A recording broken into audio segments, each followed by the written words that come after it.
અમરેલીનું નામ પડે એટલે લેટર કાંડ યાદ આવે, પરંતુ આજે જે સમાચાર સામે આવ્યા છે તે અમરેલીમાં ચાલતા ભ્રષ્ટાચારને ખુલ્લો પાડે છે। આમ તો દરેક જગ્યાએ દરેક પાર્ટી અને તેના ભ્રષ્ટ નેતા અને અધિકારીઓ કાળા કામ તો કરતા જ હોય, પણ જેની સરકાર હોય તેના કાંડ બહાર ન આવે, અને આવે તો બચાવ ગલી તેમણે બનાવેલી જ હોય। ફરી એક વખત અમરેલીમાં કરોડો રૂપિયાના કૌભાંડ થયા હોવાના જિલ્લા પંચાયતના સદસ્ય વિપુલ દુધાતે આરોપ કર્યા છે, ત્યારે ભાજપના જ સદસ્ય દ્વારા આવા ગંભીર આરોપોથી ખળભળાટ મચી ગયો છે। નમસ્કાર, આપની સાથે હું ભગવતી વિશાવડિયા। વાત એમ છે કે અમરેલી જિલ્લામાં મનરેગાના માલ મટીરીયલ સાથેના કામોમાં થયેલ ભ્રષ્ટાચાર થયાના જિલ્લા પંચાયત સદસ્ય દ્વારા ગંભીર આક્ષેપો કરવામાં આવ્યા છે।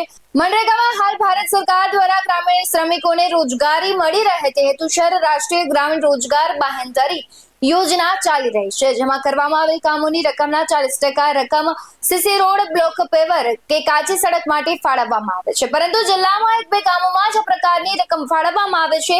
જિલ્લા ભાજપના જ સદસ્ય વિપુલ દુધાત દ્વારા કરવામાં આવ્યા છે, જે અંગે વિપુલ દુધાતે મુખ્યમંત્રીને પત્ર લખી આઈપીએસ હસમુખ પટેલની અધ્યક્ષતામાં ટીમની રચના કરી સમગ્ર મામલે તપાસની માંગ કરી છે।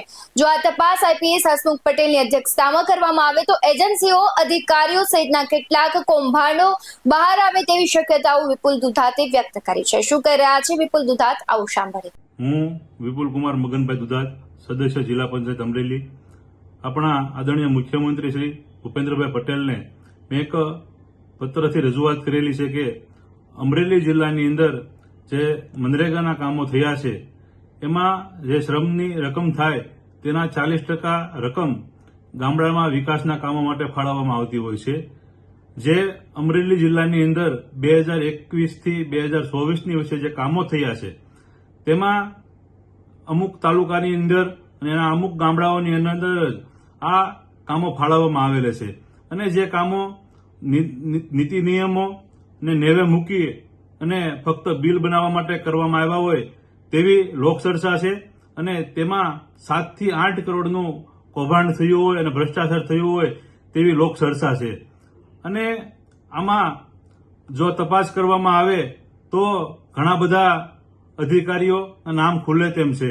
તો માન્ય ભૂપેન્દ્રભાઈ પટેલ પાસે મારી એટલી જ માંગણી કે આઈપીએસ હસમુખભાઈ પટેલ સાહેબની અધ્યક્ષતામાં એક તપાસ કમિટી રચી આમાં સત્ય લાવવાનો પ્રયાસ કરવો જોઈએ, અને જે અધિકારીઓ સામેલ છે તેને નિયમોનુસાર કાર્યવાહી થવી જોઈએ।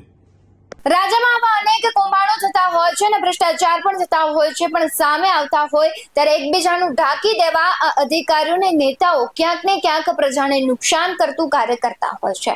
આ મુદ્દે તમારું શું કહેવું છે, કમેન્ટ કરી જરૂરથી જણાવજો। આવા જ બધું અહેવાલો સાથે ફરી મળતા રહીશું। તમે અમારી યુટ્યુબ ચેનલને સબસ્ક્રાઇબ કરવાનું, અમને ફેસબુક અને ઇન્સ્ટાગ્રામ પર ફોલો કરવાનું ભૂલશો નહીં। બાકી અવનવી અપડેટ્સ મેળવવા માટે આપ જોતા રહો BS9 TV ન્યૂઝ। નમસ્કાર।